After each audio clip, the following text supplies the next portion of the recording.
Shalom, selamat pagi, salam sejahtera untuk kita semua. Pada pagi hari ini kita berjumpa lagi dalam proses perkuliahan semester 2. Pertemuan pertama kali ini kita akan belajar tentang pengantar teori ekonomi.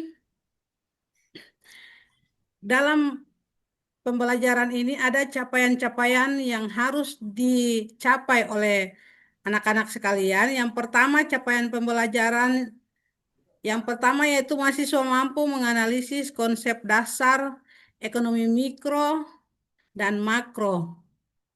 Yang kedua, mahasiswa mampu menganalisis masalah-masalah pokok ekonomi.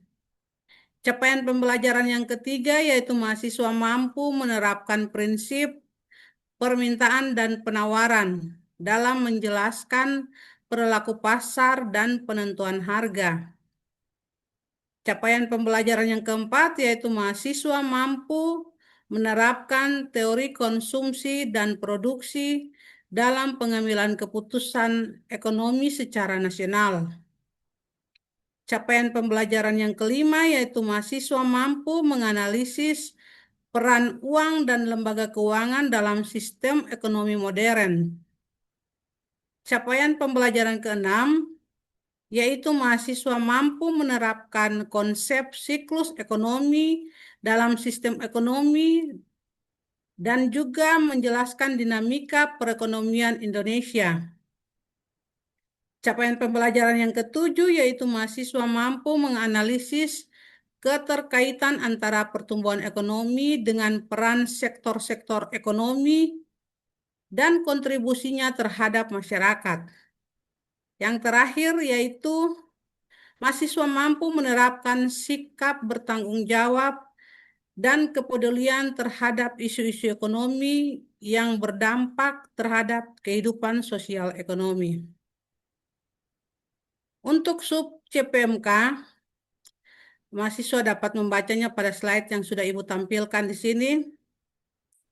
Kemudian nanti setelah pertemuan ini akan Ibu bagikan materi PowerPoint-nya dan juga diktat yang sudah Ibu buat untuk kalian pelajari selama perkuliahan ini. Materi pembelajaran selama semester ini adalah yang pertama, kita akan belajar nanti tentang pengantar dan konsep dasar ilmu ekonomi. Yang kedua, perekonomian makro. Yang ketiga, perekonomian mikro. Bab 4, pertumbuhan ekonomi. Bab kelima, kita akan belajar tentang teori permintaan pasar. Kemudian penawaran dan keseimbangan pasar. Kemudian ada teori produksi dan juga teori konsumsi. Kemudian ada pembahasan tentang uang dan bank. Dan materi yang terakhir yaitu perdagangan internasional dan globalisasi. Dalam perkuliahan kita semester ini, bobot penilaiannya yaitu yang pertama, nanti di ujian tengah semester 20%, kemudian di ujian akhir semester 20%, kemudian yang berikut yaitu case basic learning ada 30%, kemudian untuk nilai tugas nanti 10%, kemudian ada kuis juga itu nilainya 10%, dan terakhir yaitu kehadiran.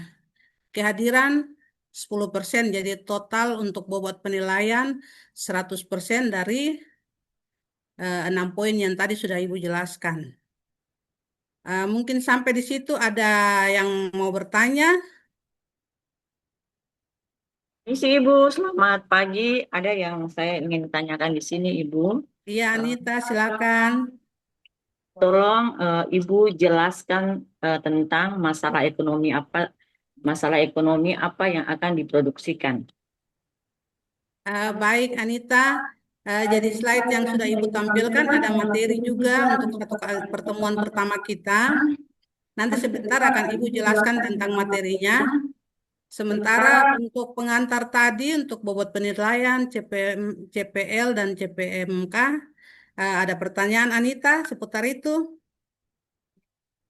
Tidak, berarti materinya akan Ibu lanjut pada pembahasan bab 1 kali ini. Sebentar Ibu akan menjawab tentang pertanyaannya Anita.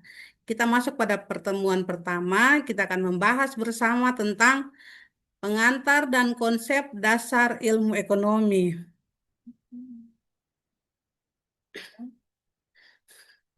Sub CPMK dari pertemuan ini yaitu menganalisis prinsip-prinsip dasar ekonomi dan sistem ekonomi yang berlaku di masyarakat.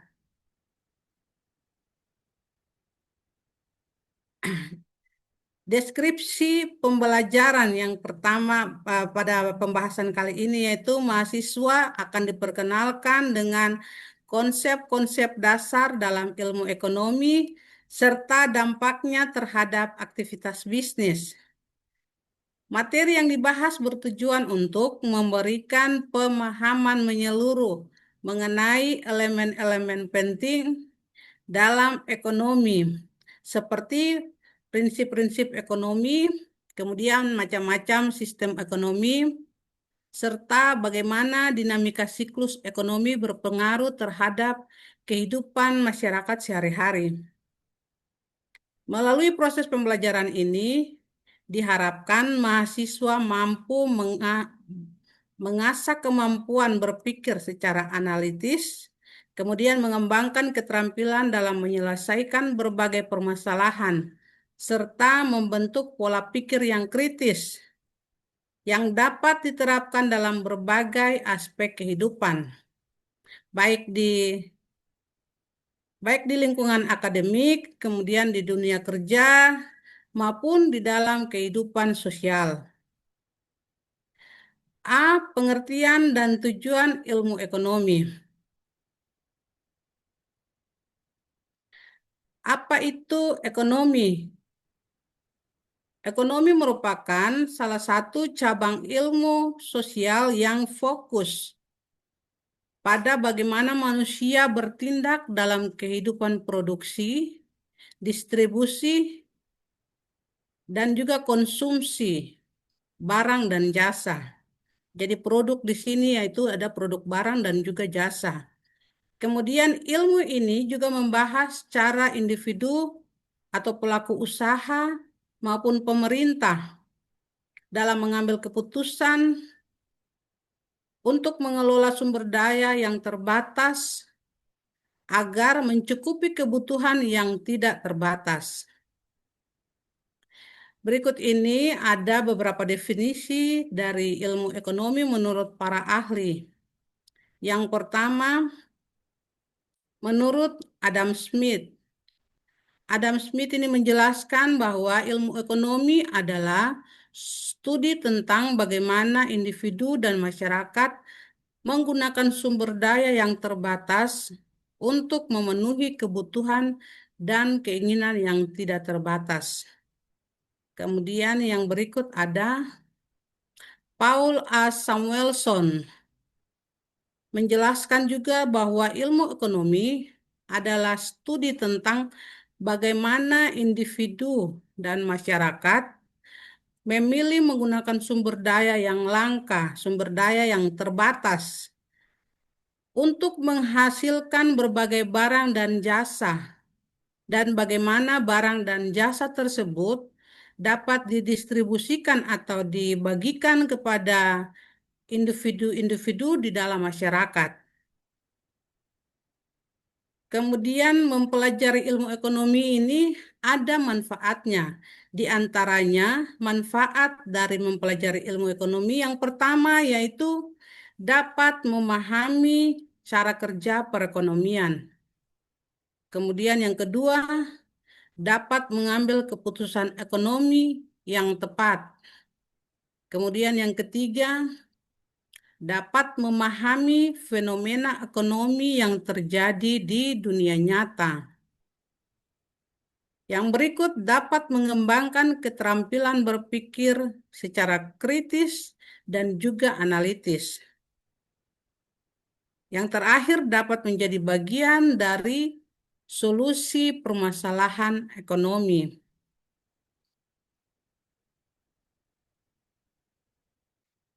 Yang kedua, masalah ekonomi. Masalah ekonomi ini muncul ketika manusia memiliki keinginan dan kebutuhan yang tidak terbatas, kemudian harus dipenuhi dengan sumber daya yang jumlahnya terbatas.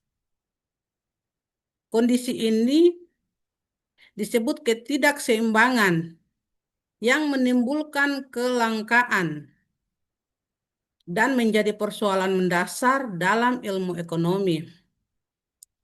Berikut ini adalah beberapa masalah ekonomi yang dapat kita klasifikasikan menjadi 3 bagian. Yang pertama, masalah apa yang akan masalah yang pertama yaitu apa yang akan kita produksi. Yang pertama, ini berkaitan dengan pertanyaan dari ini pertanyaan tadi, pertanyaan dari Anita Anita, Anita. tentang masalah apa yang akan diproduksi. Individu atau perusahaan ataupun pemerintah harus memutuskan apa yang akan kita produksi dari berbagai macam barang dan jasa yang dibutuhkan di masyarakat. Kita sebagai badan usaha atau perusahaan, kita melihat peluang pasar, kemudian apa yang dibutuhkan di masyarakat sekarang. Misalnya masyarakat sekarang membutuhkan eh, pakaian, karena memang itu adalah kebutuhan mendasar. Berarti kita perusahaan yang bergerak misalnya di bidang fashion, kita harus berpikir bagaimana membuat atau memproduksi pakaian yang berguna. Jadi pakaian jangan hanya kita produksi, tapi harus dilihat kegunaannya bagi masyarakat setempat.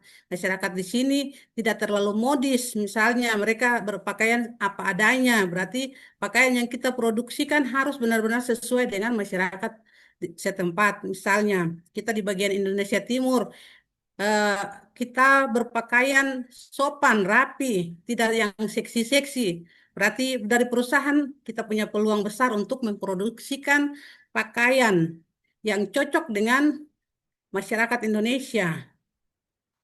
Itu adalah contoh dari pertanyaan Anita tadi. Kemudian yang berikut, masalah yang kedua, yaitu bagaimana cara memproduksi. Ah, ini sudah tadi Ibu jelaskan sedikit. Misalnya kita sebagai badan usaha, kita sudah mulai melihat peluang, kemudian cara memproduksinya bagaimana. Berarti perusahaan harus berpikir lagi,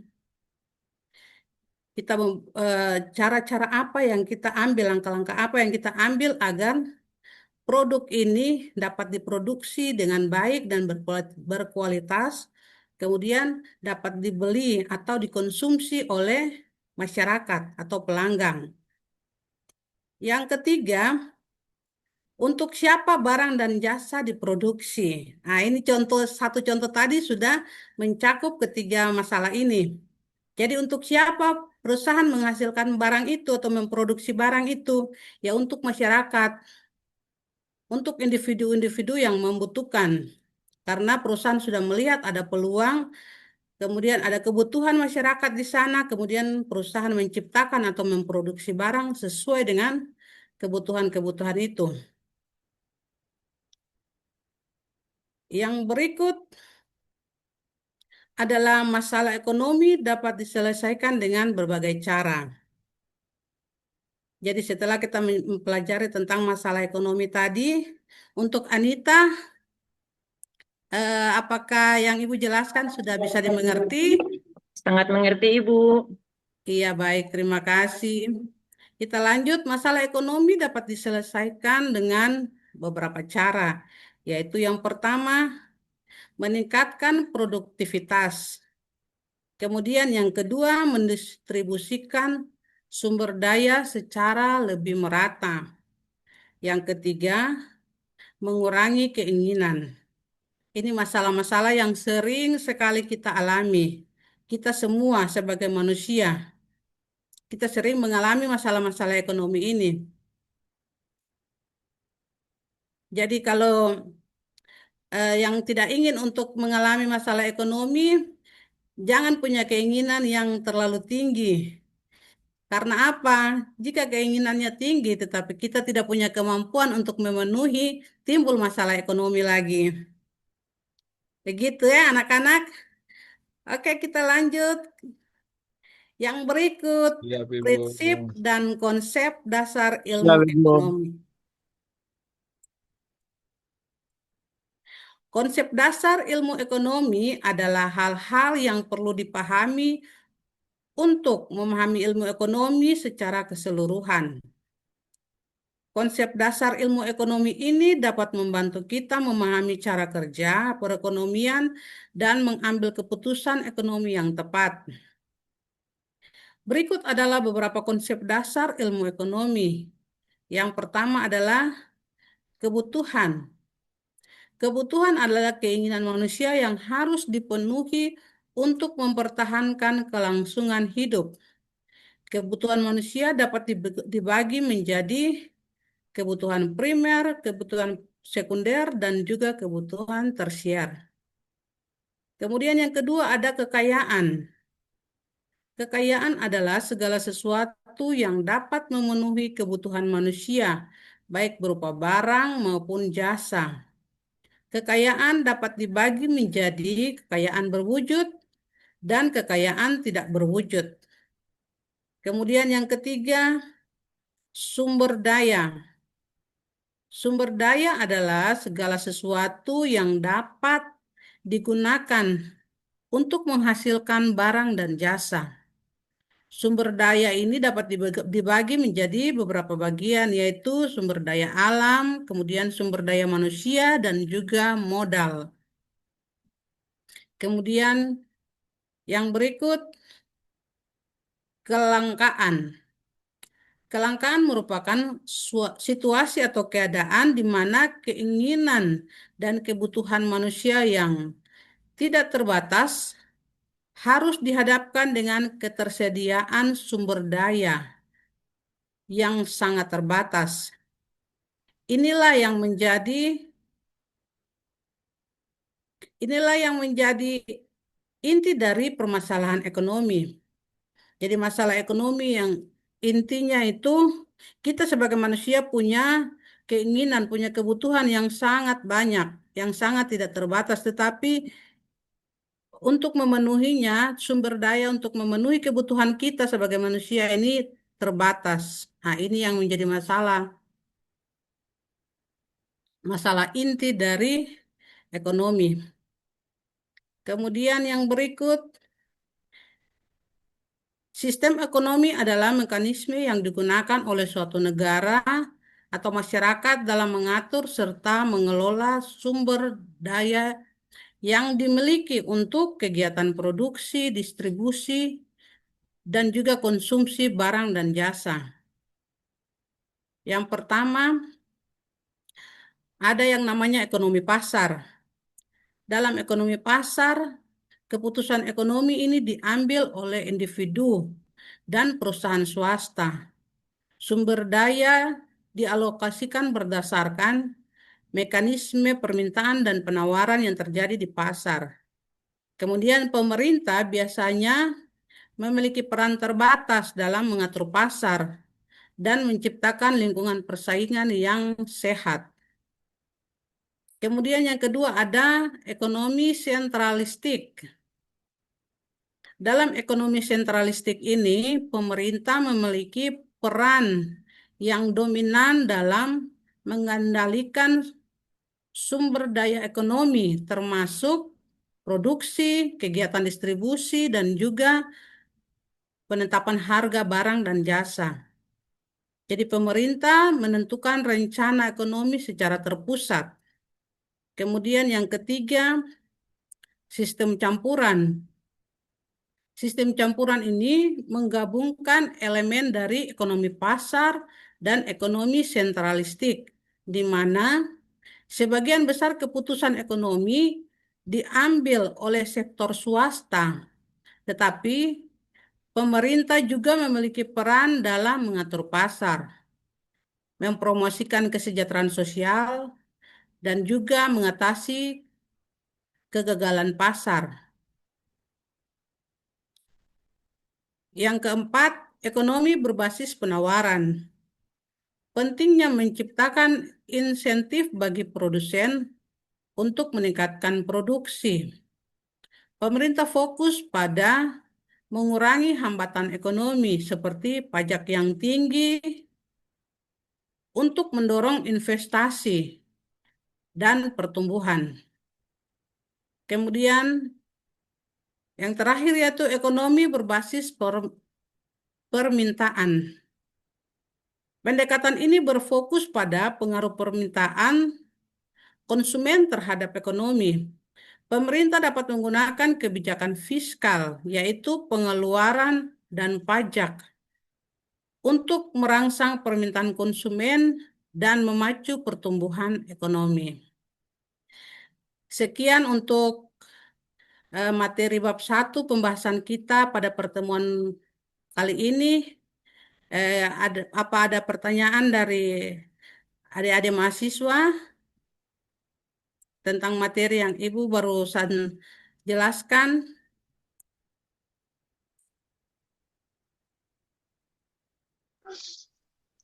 Sudah jelas, Ibu. Baik, terima kasih banyak atas partisipasi dan kerjasama kita dalam pertemuan pertama semester 2 ini.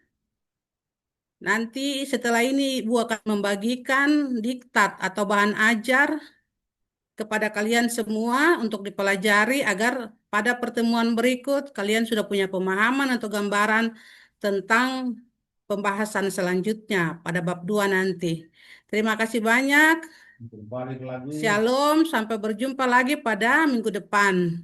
Selamat pagi. Pagi, terima kasih Bu. Pagi, Bu.